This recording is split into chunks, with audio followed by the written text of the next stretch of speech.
Hi, my name is Kira Slater, and this is my physical examination video for NR509. My name is Mara Slater, and I give my permission for this examination to be recorded and submitted to Chamberlain College of Nursing for grading purposes. Great, and now I'm going to just do the 360 view of the room. And I'm going to put you back down. All right, I'm going to start my examination by introducing myself to the patient, Mara. Hi, Mara, my name is Kira. I'm going to be completing your physical examination today. From there, I will go on to inspect her face and her head. And I notice that her face is free of any discoloration or lesions or deformities. Her head is atraumatic and normocephalic with no deformities, and it is midline. From here, I'm going to palpate her lymph nodes, starting with the pre-auricular lymph nodes, which are in front of the ear. Move to the post-auricular, behind the ear. Her occipital, behind her head. I'm going to come down and do her tonsillar lymph nodes. And I will palpate her submandibular and her submental. Then I will be palpating her anterior cervical lymph nodes, her posterior cervical lymph nodes, and I will conclude this assessment with palpating just above the clavicle for her supraclavicular lymph nodes.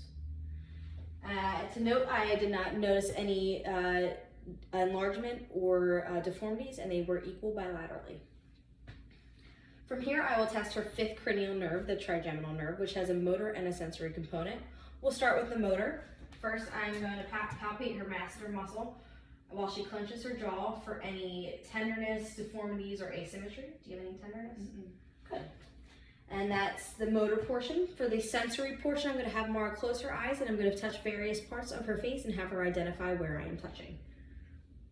Forehead, left cheek, right cheek, chin, nose. Perfect. And her cranial nerve number 5 is intact. She correctly identified everything. After that, I'm going to test cranial nerve number 7, which is the facial nerve. And doing this, I will have her do a variety of facial expressions. I'll have you smile and frown. I'm going to have you lift your eyebrows, puff out your cheeks, and pucker your lips. Perfect. And you'll notice that all of those movements were symmetrical and equal bilaterally, meaning that cranial nerve number 7, the facial nerve, is intact. From here, I'm going to inspect her ears, and I am just looking for any lesions or deformities, and I do not see any. And I will be taking out my otoscope, and I will be inspecting the interior portion of her ear. I'm going to pull her ear up and back to optimize my viewing.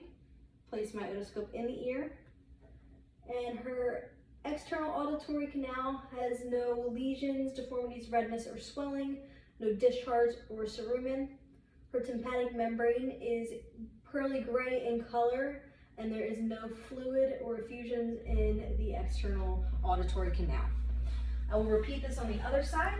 Pull her ear up and back, insert my otoscope, and again, I do not note any redness, swelling, drainage, cerumen, or lesions. Her tympanic membrane is pearly gray in color, and there is no fluid in the external ear canal. From here, I am going to palpate her pinna, and I'm feeling for any nodules. Do you have any tenderness? No. And I will do this on the other side. Any nodules or any tenderness for you? No. Good. And then I'm going to palpate the tragus of her ears for any deformities, nodules, or tenderness. Any tenderness? No. Great. And now I am going to begin with inspecting her eyes. We'll start with optic nerve. Oh, I'm sorry. I would like to test cranial nerve number 8, which is the acoustic nerve. For doing this, I am going to have her cover one of her ears. And I'm going to complete a whisper test. I'm going to cover my mouth and whisper 3 words into her ear and have her repeat them back. 1, 2, 3. Great. And I'm going to do the same on the other side. 4, 5, 6. Perfect. And cranial nerve number 8 is intact, which is her hearing. And now I'm going to test her optic nerve, cranial nerve number 2. That focuses on central and peripheral vision.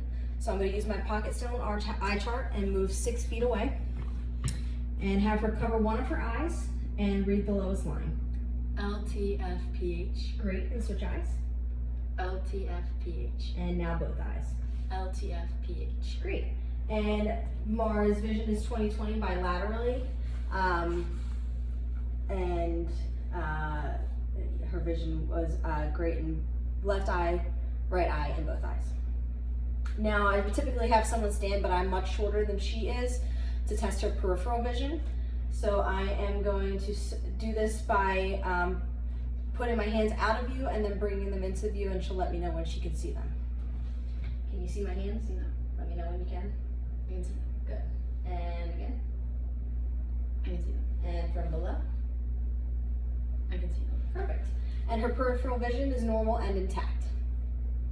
I'm now going to switch to my ophthalmoscope, and I'm going to continue testing cranial nerve number 2, the optic nerve, by looking at her pupillary response. And I'm going to have her look right at my nose, and I'm going to just assess her pupils with my light source.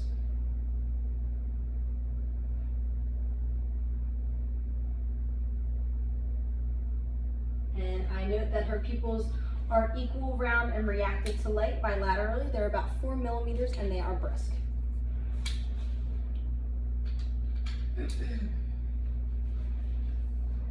And now I'm going to be testing cranial nerves number 3, the oculomotor, cranial nerve number 4, the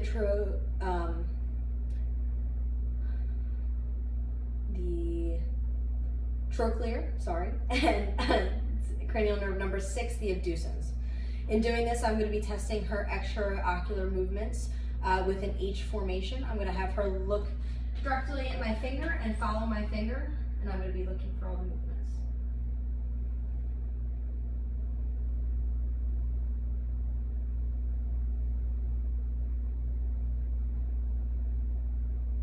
All right. And cranial nerves 3, 4, and 6 are intact, and her all EOMs are equal and present. From here, I am going to inspect her nose, and I'm going to note that externally there is no swelling, redness, deformities. It is midline and straight, and there's no evidence, any evident fractures. I am now going to use my otoscope and insert it into her nose. I'm going to use my thumb to push her nostrils up. I'm going to inspect her turbinates, which are pink and moist. There are no signs of any lesions or discoloration or drainage.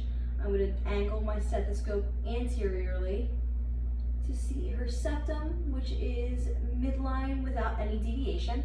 And I'm going to do the same thing on the left side. Her turbinates are pink and moist, no redness, swelling, drainage. And then her septum, I'm re-angling my otoscope, and her septum is midline and no deviations. I'm now going to use my pen light. I'm going to inspect her mouth. You can open your mouth for me. I'm looking at her teeth. There's no decay or cracks. Her buccal mucosa is pink and moist and free of lesions bilaterally. Her soft and hard palate are also pink and moist and free of lesions. Can you stick out your tongue for me? Her tongue is soft and pink without any lesions, and it's moist. And then stick your tongue up to the roof of your mouth. I'm just inspecting the floor of her mouth, which is also pink in color and free of any lesions. I'm now going to inspect her posterior pharynx. I'm going to have her open her mouth nice and big, and I do not see any redness or swelling. Her tonsils are also pink with no evidence of swelling or exudates. And then we would test cranial nerve number 9, which is the glossopharyngeal, which is the gag reflex. For the purposes of this examination, we will not be doing that. I'm going to inspect the vagus nerve, which is cranial nerve number 10. I'm going to have her open her mouth, stick out her tongue and say ah, and her soft palate and her uvula move symmetrically with phonation. Of note, her lips are also pink and moist.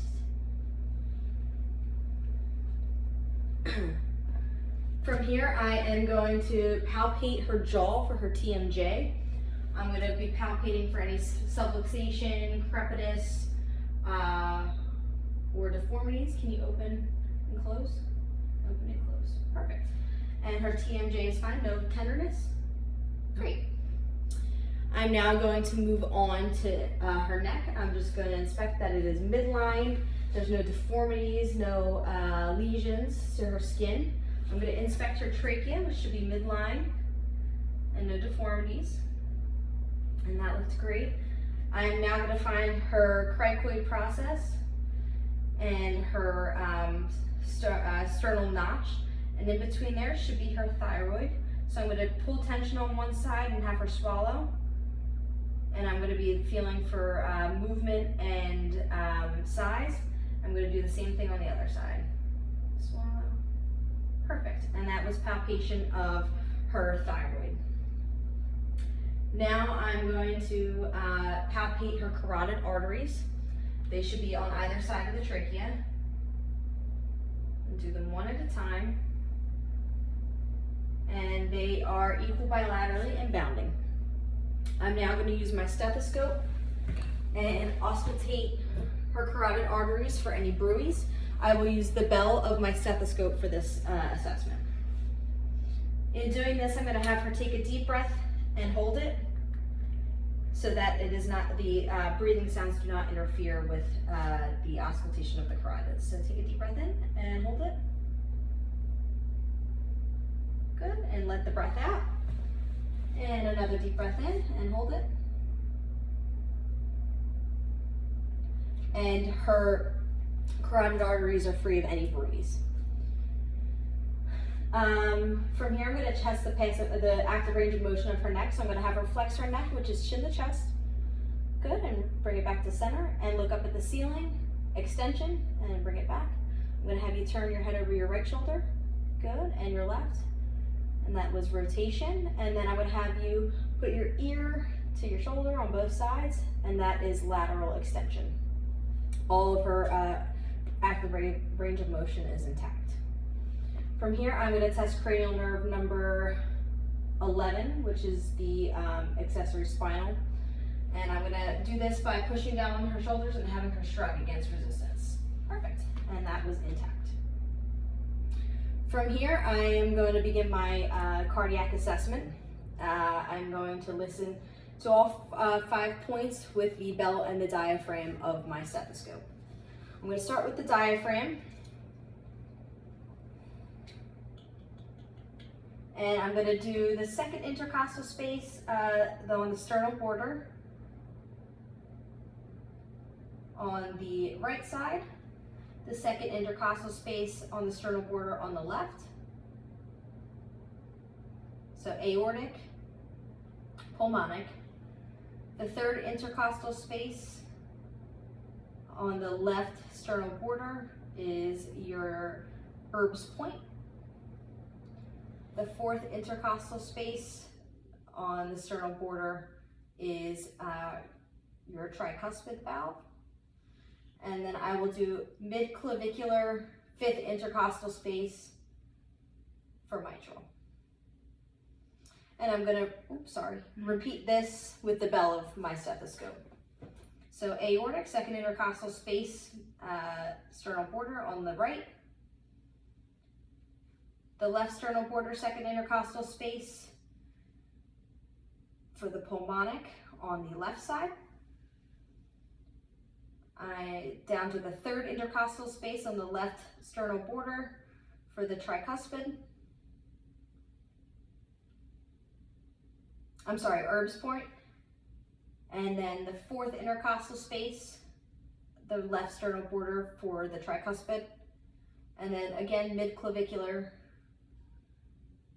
fifth intercostal space for the mitral. And her heart sounds were normal, S1, S2, no murmurs or rubs. I'm now going to inspect her anterior chest for any deformities or asymmetry. There is none present. I'm going to move on to auscultating her lung sounds. I'm going to start this at the second intercostal space again, and we're going to do 6 different points. So deep breath for me. Good. Another deep breath. Good.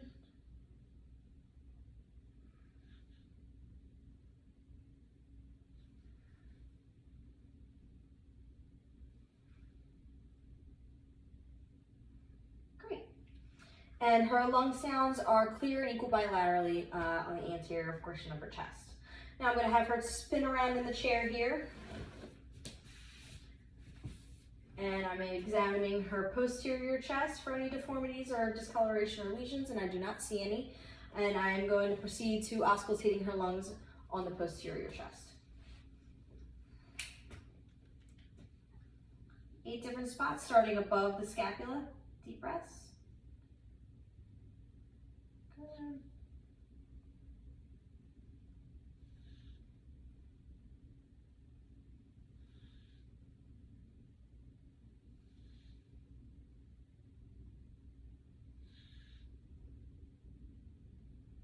And then I'm going to check laterally.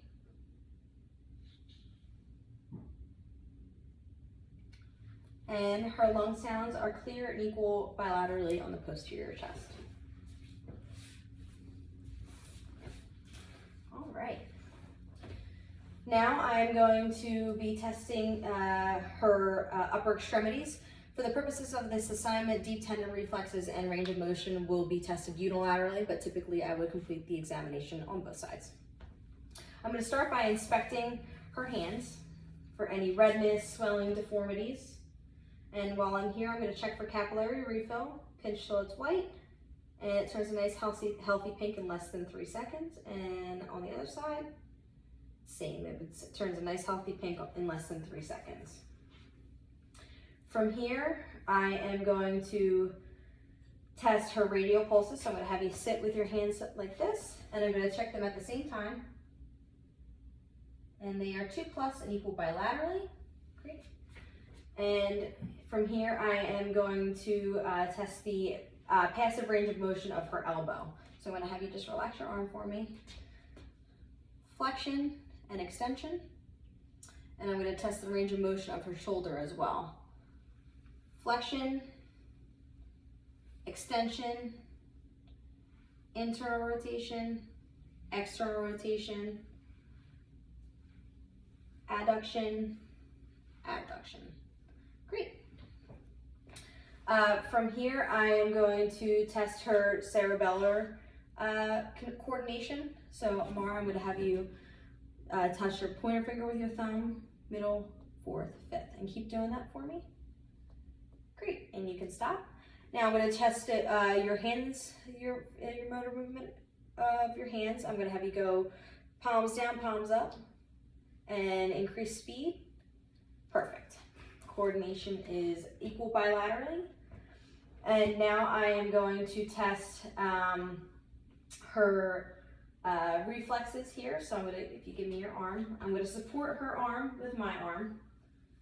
I'm going to put my thumb on the medial aspect of her antecubital fossa, and I'm going to use the pointy side of my hammer and tap my finger.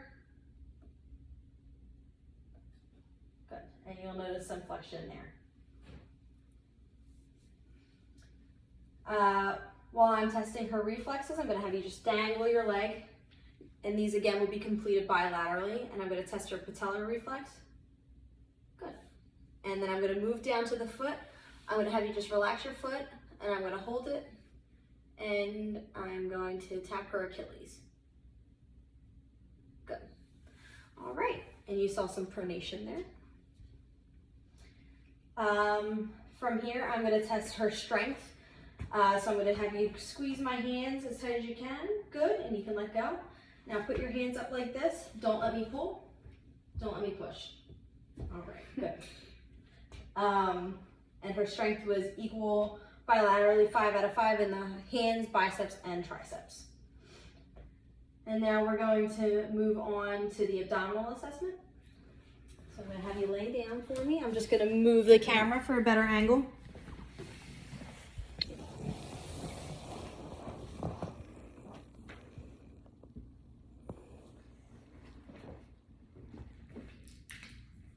All right.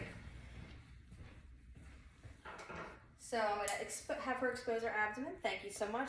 First, I'm going to start by inspecting the abdomen. I'm looking for contours and symmetry, any deformities, and I do not note any. From there, I'm going to auscultate her abdomen, starting in the right lower quadrant. And go.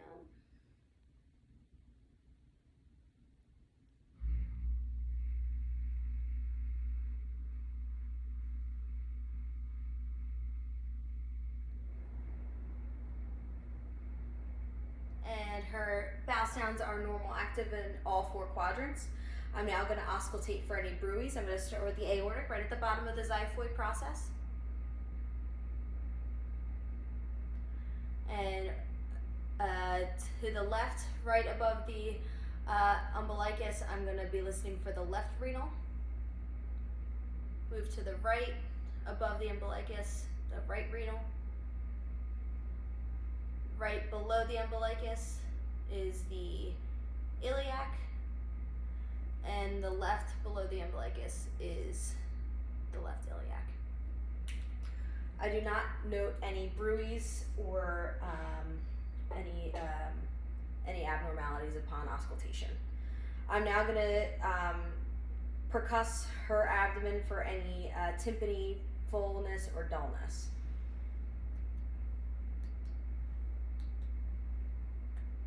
And upon my exam, her percussion is normal.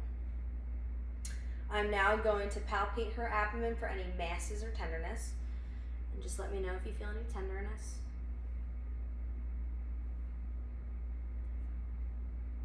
All right, and I did not note any masses, no tenderness? Mm-hmm. Good.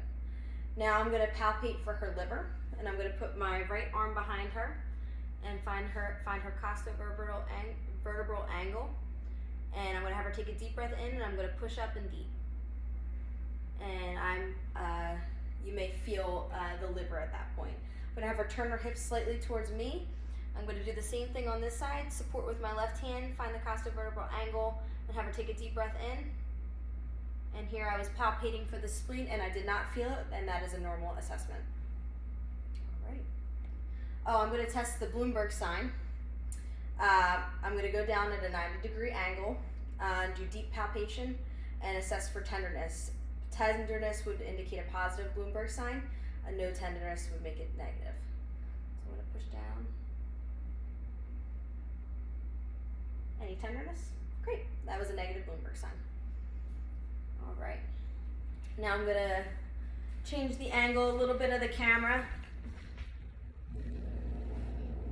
for the lower extremities.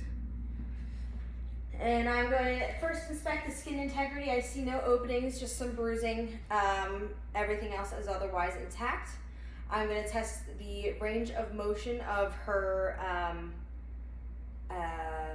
hips to start. So I'm going to just relax your leg for me. I'm going to flex, internal rotation, external rotation. And for the purpose of this assignment, we will not be doing extension of the hip. And then I'm going to test the range of motion of her knees, flexion, and extension. Perfect. From here, I am going to move down to her ankles. Let me just turn this a little bit more. I'm going to test the range of motion of her ankles. I'm going to support her ankles, and I'm going to do this for you. So dorsiflexion, plantar flexion, and rotation. And she had great range of motion of her ankle. I would do that bilaterally. Now I'm going to have her push against me, dorsiflexion, and pull it back, and plantar flexion, both against resistance, and she did great with both of those. While I'm here, I'm going to assess her dorsalis pedis pulses. And they are 2+ and equal bilaterally. And now I'm going to have you stand up.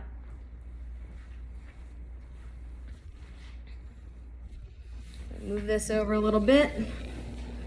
All right. And I am going to have you turn around. I'm going to palpate her spine for any expected curvatures, alignment, any deformities or tenderness. And let me know if you feel any tenderness. And I'm doing it on both sides of the spine. Great. I'm going to have you turn around and we're going to test the range of motion of her spine. So I'm going to have you bend down and touch your toes. Great.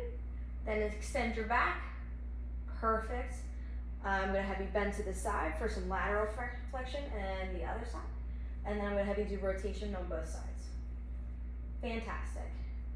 And now I am going to test for the Romberg sign. And here I'm going to have her keep her arms at her sides, close her eyes, and I'm going to monitor for 20 seconds to see if there's any swaying or movement or loss of balance.